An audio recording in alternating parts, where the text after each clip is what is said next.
Hello students and welcome to pendulum video. Pendulum video पे आपका स्वागत है। आज हम पढ़ेंगे daily current affairs of 2 November 2020। तो जल्दी से सेशन को ज्वाइन कर लीजिए और जिन्होंने चैनल को सब्सक्राइब नहीं किया है इसको सब्सक्राइब करें, बेल आइकन को प्रेस करिए नोटिफिकेशन के लिए। और आप ये करंट अफेयर्स जाकर वेबसाइट pendulumvideo.com पर भी पढ़ सकते हैं और साथ ही वहाँ पर आप क्विज अटेम्प्ट कर सकते हैं, पीडीएफ डाउनलोड कर सकते हैं। एंड बैंकिंग अवेयरनेस की मंथली पीडीएफ आ चुकी है तो आप उसको डाउनलोड करिए और जो भी बैंकिंग एग्जाम्स की प्रिपरेशन कर रहे हैं उनके लिए बहुत ही बेनिफिशियल रहेगी। इसके अलावा जो बच्चे आरआरबी एनटीपीसी की तैयारी कर रहे हैं तो आरआरबी एनटीपीसी के एग्ज़ाम मोस्ट प्रोबेबली दिसंबर में होने वाला है, जैसा कि अनाउंसमेंट किया गया था। तो आप अपनी तैयारी को एकदम मजबूती से करिए और जो हमारी टेस्ट सीरीज़ है इसको ज्वाइन करिए। साथ ही जो हमारे वीडियो कोर्सेज चल रहे हैं आप उसको भी अटेंड करिए, आपके लिए बहुत ही बेनिफिशियल रहेगा। इसके अलावा जो बच्चे सीजीएल टायर 2 की प्रिपरेशन कर रहे हैं वो टायर 2 की टेस्ट सीरीज़ ज्वाइन कर सकते हैं। चलिए हम लोग आगे की जो न्यूज़ है वो देख लेते हैं। पहले हम प्रीवियस डे की न्यूज़ देख लेंगे कि लास्ट हमने कौन सी न्यूज़ पढ़ी थी। फटाफट से रिवाइज करते हैं। EU to allow participation of US and Britain in joint defence pacts. तो यूरोपियन यूनियन जो कि एक पॉलिटिकल और इकोनॉमिक यूनियन है 27 मेंबर स्टेट्स का, उसने कहा कि यूएस और ब्रिटेन जो उसके मेंबर नहीं हैं वो उसके जॉइंट डिफेंस पैक्ट्स में पार्टिसिपेट कर सकते हैं। Next is national programme and management project management policy framework. This was launched and इसको किसने लॉन्च किया था? नीति आयोग एंड इसके साथ क्वालिटी काउंसिल ऑफ इंडिया ने मिलकर इसको इनॉग्रेट किया, इसको लॉन्च किया।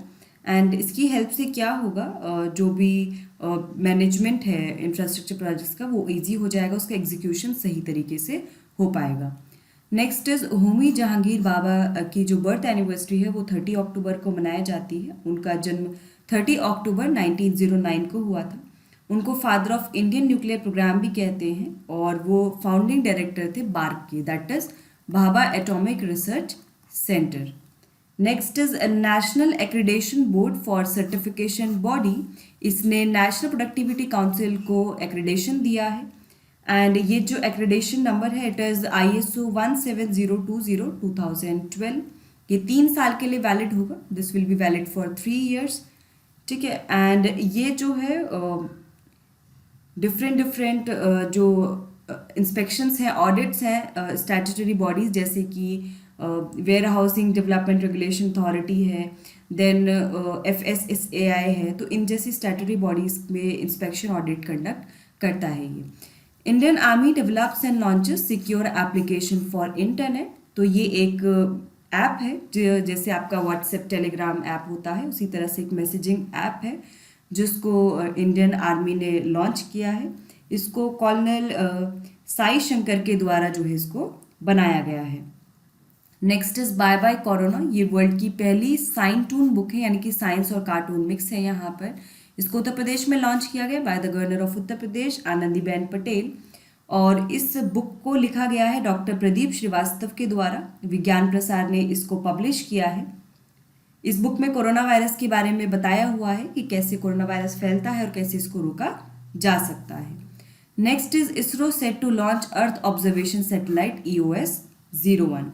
तो एक अर्थ ऑब्जर्वेशन सैटेलाइट इसरो के द्वारा लॉन्च की जाएगी 7 नवंबर को। एंड इसके अलावा कुछ इंटरनेशनल कस्टमर स्पेसक्राफ्ट को भी लॉन्च किया जाएगा। इसको PSLV के थ्रू लॉन्च किया जाएगा और ये PSLV का 51st मिशन होगा। तो इंडिया की जो अर्थ ऑब्जर्वेशन सैटेलाइट है उसमें कुछ कार्टोसैट 3, रीसैट 2 भी इस तरह की सैटेलाइट शामिल हैं। ये वेदर मॉनिटरिंग, मैपिंग इन सब के लिए इस्तेमाल की जाती हैं एग्रीकल्चर वगैरह सेक्टर्स में। Next is Indian railways launches मेरी सहेली इनिशिएटिव। ये रेलवे प्रोटेक्शन फोर्स का एक इनिशिएटिव है मेरी सहेली। इसमें जो विमेन जो ट्रैवल करती हैं तो रेलवेज में उनके प्रोटेक्शन के लिए बेसिकली ये है। तो इसमें क्या होगा, जो भी विमेन ट्रैवल कर रही होंगी अकेले उनका नंबर, सीट नंबर लिया जाएगा, उनको बताया जाएगा कि क्या प्रिकॉशंस वो ले सकते हैं, कौन कौन से जो वहाँ पर बीच में कहाँ कहाँ पे ट्रेन रुकेगी। एंड देन जब वो अपने डेस्टिनेशन पे पहुँच जाएंगी तो वहाँ पे RPF की जो महिला की टीम होगी वो उनसे फीडबैक मिलेगी। Next is SERB power, that is promoting opportunities for women in exploratory research. Research में वुमेन को बढ़ावा देने के लिए एक इनिशिएटिव लॉन्च किया गया है सर्ब है scientific and engineering research board, जो कि एक स्टैट्यूटरी बॉडी है under department of science and technology. ठीक है, विमेन साइंटिस्ट के लिए एक्सक्लूसिवली लॉन्च की गई है। Farmer CM of Gujarat Keshubhai Patel passed away. तो जो गुजरात के पहले बीजेपी से सीएम जो बने थे वो केशुभाई पटेल थे, एंड उनको केशु बापा के नाम से भी वो प्रसिद्ध थे गुजरात में। वो चीफ मिनिस्टर ऑफ गुजरात बने 1995 और 1998 में। Next is union cabinet has approved memorandum of corporation, जो कि कम्युनिकेशन की फील्ड में, आईसीटी की फील्ड में साइन किया गया है बिटवीन इंडिया एंड जापान। उसके अलावा यूनियन कैबिनेट ने एक एमओयू भी अप्रूव किया जो इंडिया और कंबोडिया के बीच में साइन हुआ था in the field of health and medicine. ठीक है, तो ये हमने फटाफट से प्रीवियस डे की जो न्यूज़ हैं वो रिवाइज कर ली हैं। अब हम आगे बढ़ते हैं, आज की न्यूज़ देखते हैं। Sports minister Kiren Rijiju and actor Vidyut Jammwal they flagged off the 200 kilometre long fit India walkathon. और ये जो फिट इंडिया वॉकेथॉन है ये आज कंक्लूड हो जाएगी। 31 अक्टूबर को लॉन्च की गई थी, स्टार्ट की गई थी, and this will go on for 3 days, and अभी 2 नवंबर आज यानी कंक्लूड हो जाएगी। इसको ऑर्गेनाइज किया गया by Indo Tibetan border police ITBP के द्वारा। इसमें सीएपीएफ के काफ़ी जवानों और पर्सनल ने पार्टिसिपेट किया। एंड ये जो फिट इंडिया वॉकेथॉन है इसका एम यही है कि फिट और हेल्दी लाइफस्टाइल को प्रमोट करना लोगों में। और जो अभी फिट इंडिया फ्रीडम रन हुई थी, जो आपको याद होगा 15 अगस्त से जो स्टार्ट हुई थी, वो फिट इंडिया फ्रीडम रन की तर्ज पर ही ये फिट इंडिया वॉकेथॉन जो है ये ऑर्गेनाइज किया गया है। फिट इंडिया मूवमेंट हमारे प्रधानमंत्री नरेंद्र मोदी के द्वारा लॉन्च किया गया था नेशनल स्पोर्ट्स डे पे, यानी कि 2019 का जो नेशनल स्पोर्ट्स डे था जो 29 अगस्त को मनाया जाता है, तब फिट इंडिया मूवमेंट को लॉन्च किया गया था ताकि लोग फिट रहें, हेल्दी रहें, इस सबको जागरूकता फैलाने के लिए। आपके लिए क्वेश्चन है, who is organising 200 kilometre long fit India walkathon at Jaisalmer Rajasthan. Rajasthan के जैसलमेर में 200 किलोमीटर लंबे फिट इंडिया वॉकेथॉन का आयोजन कौन कर रहा है? ITBP, Sports Authority of India, BSF and Athletics Federation of India. तो जल्दी से कमेंट करके बताइए क्या होगा इसका correct answer.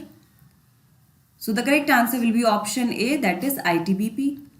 Next is World Cities Day हर वर्ष 31 अक्टूबर को मनाया जाता है, विश्व नगर दिवस, और इसका एम है कि to support and encourage the international communities interest in urbanisation, increase cooperation to meet opportunities and address challenges of urbanisation. तो इसका उद्देश्य शहरीकरण में अंतर्राष्ट्रीय समुदाय की रुचि को बहुत समर्थन करना है, सक्रिय रूप से प्रोत्साहित करना है और अवसरों को पूरे करने के लिए सहयोग को बढ़ाना और शहरीकरण की चुनौतियों का समाधान करना है।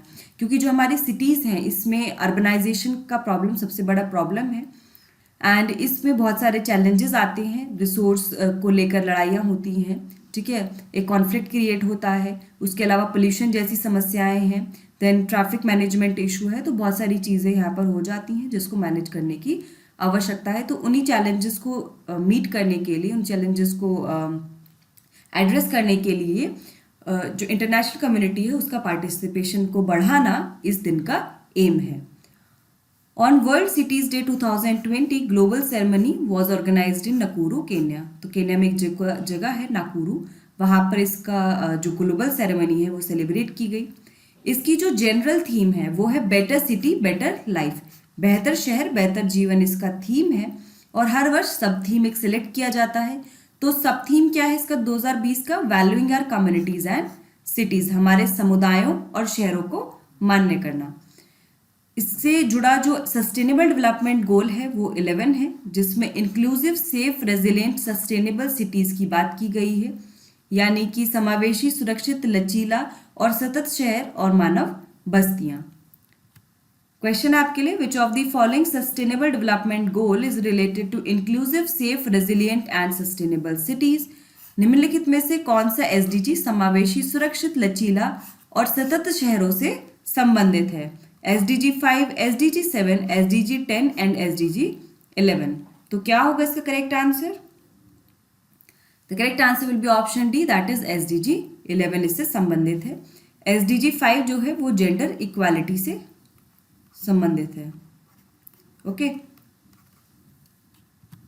Next is birth anniversary of Sardar Vallabh भाई पटेल और नेशनल यूनिटी डे, ये 31 अक्टूबर को मनाया जाता है। सरदार वल्लभ भाई पटेल हमारे देश के पहले डिप्यूटी प्राइम मिनिस्टर थे और पहले होम मिनिस्टर थे।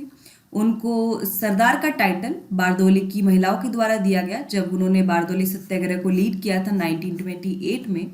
इसके अलावा जो 565 रियासतें थीं उनको भारत में इंटीग्रेट करने के लिए 565 प्रिंसली स्टेट्स को इंटीग्रेट करने में उन्होंने बहुत ही मेजर रोल प्ले किया। इसके अलावा उनका मेन योगदान था ऑल इंडिया सर्विसेज के इस्टेब्लिशमेंट में।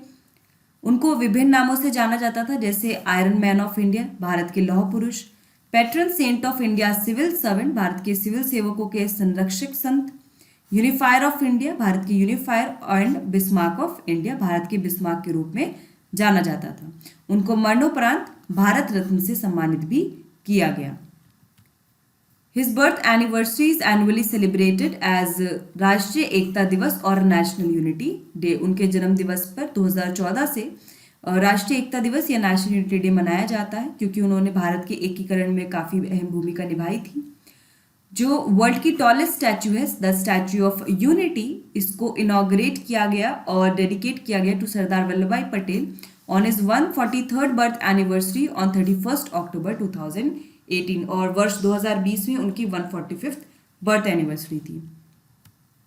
क्वेश्चन है आपके लिए, who is known as patron saint of India civil servants, Bharat के सिविल सेवकों के संरक्षण संत के रूप में किसे जाना जाता है?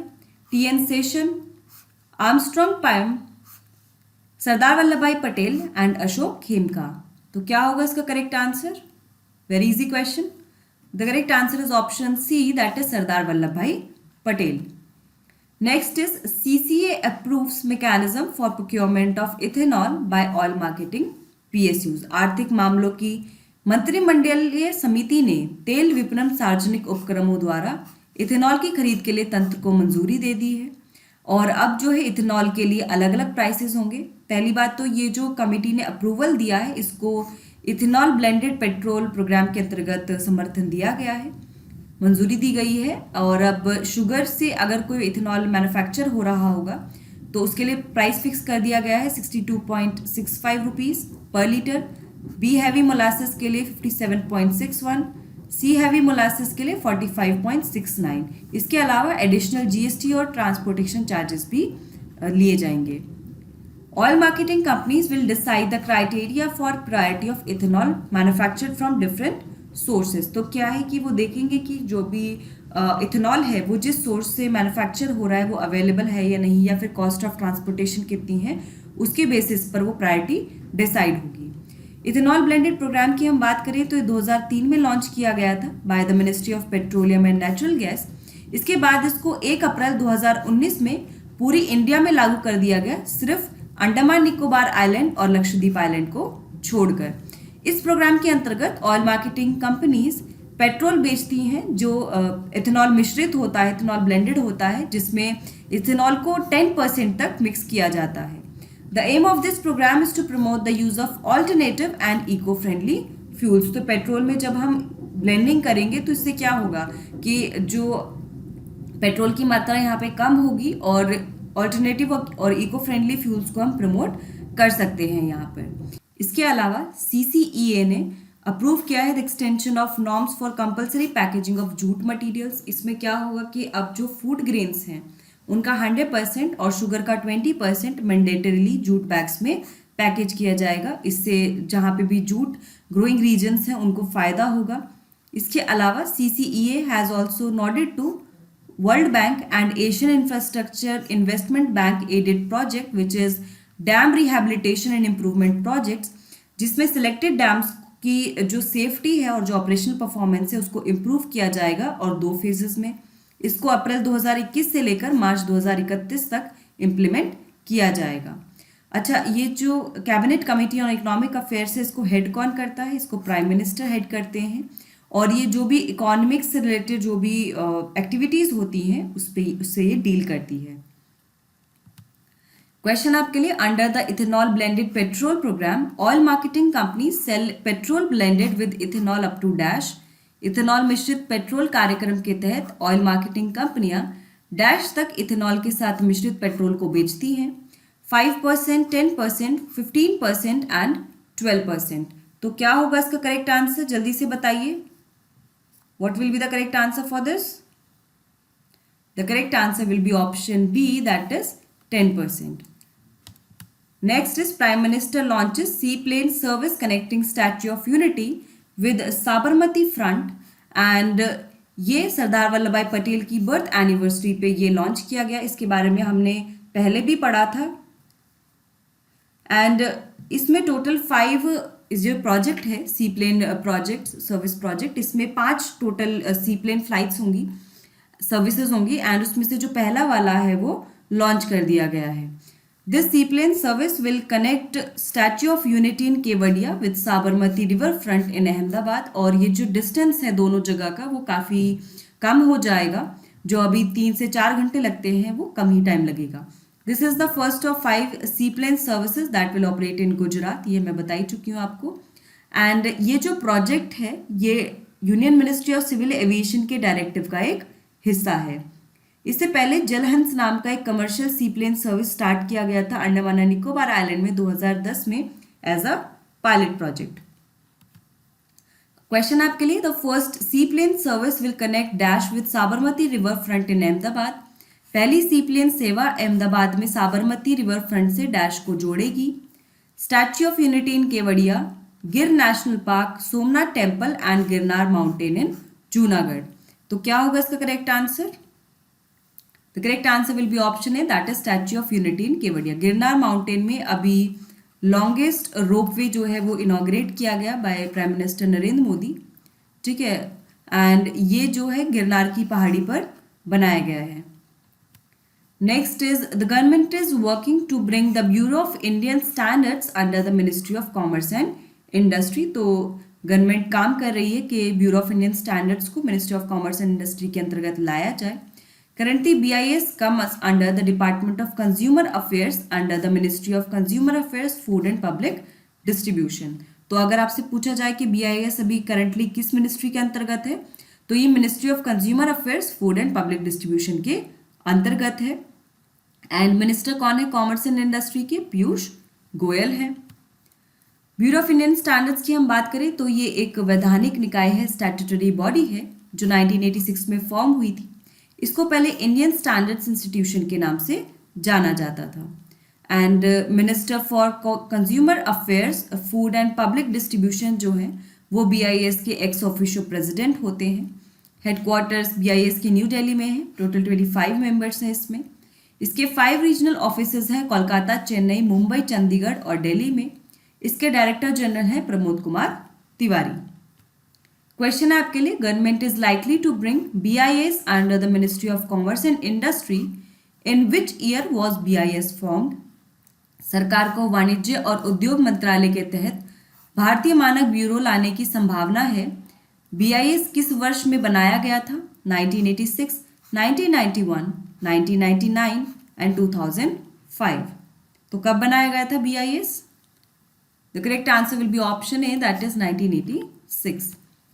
Next is the 3 member selection panel, जिसमें prime minister, Lok Sabha Congress leader Adhir Ranjan Chowdhury और हमारे current home minister Amit Shah, इनका ये 3 मेंबर सिलेक्शन पैनल था और उन्होंने यशवर्धन कुमार सिन्हा को सिलेक्ट किया है to be appointed as the next chief information commissioner. तो अगले मुख्य सूचना आयुक्त किसको नियुक्त किया जाएगा? यशवर्धन कुमार सिन्हा को। ये बिमल जुल्का का स्थान लेंगे जो अभी अगस्त के एंड में रिटायर हुए थे। And mister Chaudhary who is the Lok Sabha Congress leader, उन्होंने कहा कि जो शॉर्टलिस्टिंग का प्रोसेस है this is not in accordance with the supreme court transparency guidelines which were issued in February 2019। Yashvardhan Kumar Sinha की हम बात करें तो एक ये retired Indian foreign service officer हैं। इन्होंने पहले सर्व किया था as the high commissioner of India to Britain and Sri Lanka. इसके बाद इनको इंफॉर्मेशन कमिश्नर अपॉइंट कर दिया गया था जनवरी 2019 में और अब इनको चीफ इंफॉर्मेशन कमिश्नर बनाने की बात की जा रही है। ये हर्षवर्धन कुमार सिन्हा है। सेंट्रल इंफॉर्मेशन कमीशन की हम बात करें तो ये एक वैधानिक निकाय जो सूचना के अधिकार का जो अधिनियम है 2005 का राइट टू इंफॉर्मेशन एक्ट के अंतर्गत बनाई गई है। इसमें एक चीफ इंफॉर्मेशन कमिश्नर है और 10 इंफॉर्मेशन कमिश्नर्स हो सकते हैं, उससे ज़्यादा नहीं हो सकते। ये एक हाईएस्ट अपीलेट अथॉरिटी है जो इंफॉर्मेशन सीकर्स की अपील को सुनती है। जब उनको कोई इन्फॉर्मेशन नहीं दी जाती है तो वो अपील कर सकते हैं सेंट्रल इंफॉर्मेशन कमीशन के पास। और इसके अलावा जो आरटीआई एक्ट से रिलेटेड जो भी समस्याएं हैं, जो भी इश्यूज हैं, संबंधित मुद्दे हैं, उनको ये एड्रेस भी करती है। The commission submits its annual report to the union government. आयोग अपनी जो वार्षिक रिपोर्ट है वो किसको सौंपती है? केंद्र सरकार को। यहाँ से पीसीएस वगैरह में क्वेश्चन देखो पूछ लेते हैं कि जैसे आपसे पूछा गया कि सीआईसी अपनी रिपोर्ट लोकसभा को सौंपती है या प्रेसिडेंट को सौंपती है, ठीक है, तो ये किसको सौंपती है अपनी रिपोर्ट? यूनियन गवर्नमेंट को सौंपती है। क्वेश्चन आपके लिए, will be appointed as the next chief information commissioner. अगले मुख्य सूचना आयुक्त के रूप में किसे नियुक्त किया जाएगा? बिमल जुल्का, यशवर्धन कुमार सिन्हा, अधीर रंजन चौधरी एंड नीरज कुमार गुप्ता। क्या होगा इसका करेक्ट आंसर? जल्दी से बताइए। The correct answer will be option B, that is Yashvardhan Kumar Sinha. Next is public affairs centre ने पब्लिक अफेयर्स इंडेक्स लॉन्च किया एंड इस इंडेक्स में जो भी स्टेट्स हैं उनको गवर्नेंस के बेसिस पर रैंक किया गया है। एंड ये जो सस्टेनेबल डेवलपमेंट की बात की गई है, इसमें 3 पिलर्स को के बेसिस पे यहाँ पे रैंकिंग है, इक्विटी, ग्रोथ एंड सस्टेनेबिलिटी, ठीक है। तो इस पे गवर्नेंस परफॉर्मेंस कैसा रहा, ठीक है, in context of sustainable development, वो यहाँ पर देखा गया है एंड उसी के बेसिस पर रैंक प्रोवाइड की गई है। बेस्ट गवर्न स्टेट की हम बात करें, सर्वश्रेष्ठ शासित राज्य की हम बात करें लार्ज स्टेट कैटेगरी में, तो केरला ने टॉप किया है और उत्तर प्रदेश बॉटम पे रहा है। वहीं स्मॉल स्टेट कैटेगरी की हम बात करें तो गोवा बेस्ट गवर्न स्टेट रहा है, वहीं वर्स्ट परफॉर्मर मणिपुर रहा है। यूनियन टेरिटरी कैटेगरी में चंडीगढ़ ने टॉप किया है और दादर एंड नागर हवेली जो है वो वर्स्ट परफॉर्मर रहा है। पब्लिक अफेयर्स सेंटर जो है ये नॉट फॉर प्रॉफिट ऑर्गेनाइजेशन है और इसको हेड करते हैं फॉर्मर इसरो चेयरमैन के कस्तूरी रंजन। क्वेश्चन आपके लिए, which state has been adjudged as the best govern state in large state category as per the public affairs index 2020। सार्वजनिक मामलों के सूचकांक 2020 के अनुसार किस राज्य को बड़े राज्य की श्रेणी में सर्वश्रेष्ठ शासित राज्य घोषित किया गया है? उत्तर प्रदेश, कर्नाटका, मध्य प्रदेश एंड केरला। तो क्या होगा इसका करेक्ट आंसर? ये जो पब्लिक अफेयर्स इंडेक्स 2020 है, इसमें top 3-4 positions large state categories में साउथ इंडिया के ही स्टेट्स हैं एंड इसको टॉप किया है केरला ने। ऑप्शन डी करेक्ट आंसर होगा। Next is, prime minister has inaugurated the Sardar Vallabh भाई Patel zoological park in Kevadia in Gujarat. तो सरदार वल्लभ भाई पटेल की बर्थ एनिवर्सरी पे प्राइम मिनिस्टर ने एक सरदार वल्लभ भाई पटेल जूलॉजिकल पार्क इनॉग्रेट किया केवड़िया में, जहां पर स्टैच्यू ऑफ यूनिटी है उसी के पास में, ताकि जो टूरिज्म है उस रीजन में उसको प्रमोट किया जा सके। He inaugurated 17 projects and laid the foundation of 4 new projects under the integrated development of Kevadia project. तो एक प्रोजेक्ट है which is integrated development of Kevadia project, उसके अंतर्गत 17 प्रोजेक्ट्स उन्होंने लॉन्च किए एंड इसके अलावा 4 नए प्रोजेक्ट का फाउंडेशन स्टोन ले किया। उन्होंने एकता क्रूज सर्विस को भी फ्लैग ऑफ किया which will run from Shreshtha Bharat Bhavan to statue of unity. And zoological park में बर्ड वॉचिंग के लिए काफ़ी अच्छा रहेगा। इसमें जंगल सफारी की फैसिलिटी भी होगी जो कि एक फास्टेस्ट बिल्ट जंगल सफारी है। इसमें 2 एवियरीज हैं, 2 पक्षीशाल हैं, एक है डोमेस्टिक बर्ड्स के लिए और एक है एक्सोटिक बर्ड्स के लिए। एंड ये वर्ल्ड का लार्जेस्ट जियोडेसिक डोम है एवियरी के लिए। ये एवियरी के लिए दुनिया का सबसे बड़ा जियोडेसिक गुंबद है। एकता क्रूज सर्विस की हम बात करें तो ये फेरी बोट सर्विस है जो अभी मैंने बताया था, श्रेष्ठ भारत भवन से लेकर स्टैच्यू ऑफ यूनिटी तक ये चलाई जाएगी। ये टोटल 6 किलोमीटर का डिस्टेंस कवर करेगी एंड न्यू गोरा ब्रिज जो है वो बिल्ड किया गया है for the operation of this ferry service. Question है, recently prime minister has inaugurated the Sardar Vallabh भाई Patel zoological park in the state of dash. हाल ही में प्रधानमंत्री ने डैश राज्य में सरदार वल्लभ भाई पटेल प्राणी उद्यान का उद्घाटन किया है? महाराष्ट्र, गुजरात, बिहार एंड उत्तर प्रदेश। तो क्या होगा इसका करेक्ट आंसर? जल्दी से बताइए, very easy question. The correct answer will be option B, that is Gujarat. Next is Prime Minister Narendra Modi has also inaugurated projects in Kevadia like Arogya Van, Arogya Kutir, Ekta Mall and Children Nutrition Park, और ये सभी integrated development of Kevadia project का part है. आरोग्य one की हम बात करें तो ये 17 एकड़ की ज़मीन पर ये फैला हुआ है. इसमें 5 लाख प्लांट्स हैं जो कि 380 डिफरेंट स्पीशीज़ के हैं. इसके अलावा इसमें संतिगिरी वेलनेस सेंटर भी मौजूद है, ठीक है, जो ट्रीटमेंट फैसिलिटीज़ प्रोवाइड करेगी आयुर्वेदा, सिद्धा योगा और पंचकर्मा पर बेस्ड. इसके अलावा एकता मॉल इनॉग्रेट किया गया था which has a diverse range of handicrafts and traditional items from all over India to symbolise unity in diversity of India. तो इसमें भारत की विविधता में एकता का प्रतीक करने के लिए पूरे भारत के हस्तशिल्प और पारंपरिक वस्तुओं की विविधताएं हैं. इसमें 20 एम्पोरिया हैं जो डिफरेंट स्टेट से हैं और ये मात्र 110 दिन में कंप्लीट किया गया Ekta mall. Then next is children nutrition park and mirror maze. तो यहाँ पर एक चिल्ड्रन की न्यूट्रिशनल अवेयरनेस बढ़ाने के लिए एक एड्यूटेनमेंट एक्टिविटीज़ यहाँ पे की जाएंगी इस चिल्ड्रन न्यूट्रिशन पार्क में. It is the world's first technology driven nutrition park for children. ये दुनिया का पहला प्रौद्योगिकी संचालित पोषण पार्क है. In this park a nutri train runs across various based theme based stations. तो इस पार्क में न्यूट्री ट्रेन विभिन्न थीम आधारित स्टेशनों पर चलाई जाएगी. अब इस तरह के देखिए सारे जो है टूरिज्म को प्रमोट करने के लिए ये सारी चीज़ें सेटअप की गई हैं in the particular region. Gujarat की हम बात करें तो कोस्टल स्टेट है भारत का. इसकी कैपिटल गांधीनगर है. गवर्नर यहाँ पे आचार्य देवव्रत हैं और चीफ मिनिस्टर विजय रूपानी है. लोकसभा की यहाँ पे 26 सीट्स हैं और राज्यसभा की 11 सीट्स हैं और इसमें यूनिकैमरल लेजिस्लेचर है. और गिर नेशनल पार्क जो है वो गुजरात में लोकेटेड है और यहाँ पर जो स्टैच्यू ऑफ यूनिटी है वो नर्मदा रिवर पर केवड़िया में लोकेटेड है जो कि सरदार वल्लभ भाई पटेल को डेडिकेटेड है. क्वेश्चन आपके लिए where is the world's first technology driven nutrition park established for raising nutritional awareness among children. बच्चों में पोषण संबंधी जागरूकता बढ़ाने के लिए विश्व का पहला प्रौद्योगिकी संचालित पोषण पार्क कहाँ स्थापित किया गया है? गुजरात, उत्तराखंड, कर्नाटका एंड असम. सो क्या होगा इसका correct answer? The correct answer for this will be option A, that is Gujarat. Next is Indian oil has started one common number for a refill of Indian LPG booking. तो अब इंडियन ऑयल ने एक Indian LPG booking के refill के लिए एक सामान्य number शुरू किया है. ये कॉमन नंबर होगा 7718955555. तो ये कस्टमर्स को 24/7 अवेलेबल रहेगा. वो SMS के थ्रू या IVRS के थ्रू कांटेक्ट कर सकते हैं इस नंबर पे और उनकी बुकिंग आसानी से हो सकती है और ये सिर्फ रजिस्टर्ड मोबाइल नंबर के थ्रू ही हो सकती है. IOCL की हम बात करें तो इंडियन ऑयल कॉरपोरेशन लिमिटेड ये एक महारत्ना पब्लिक सेक्टर कंपनी है और भारत की लार्जेस्ट कमर्शियल ऑयल कंपनी भी है. इसके हेडक्वार्टर्स कहाँ पर है? नई दिल्ली में.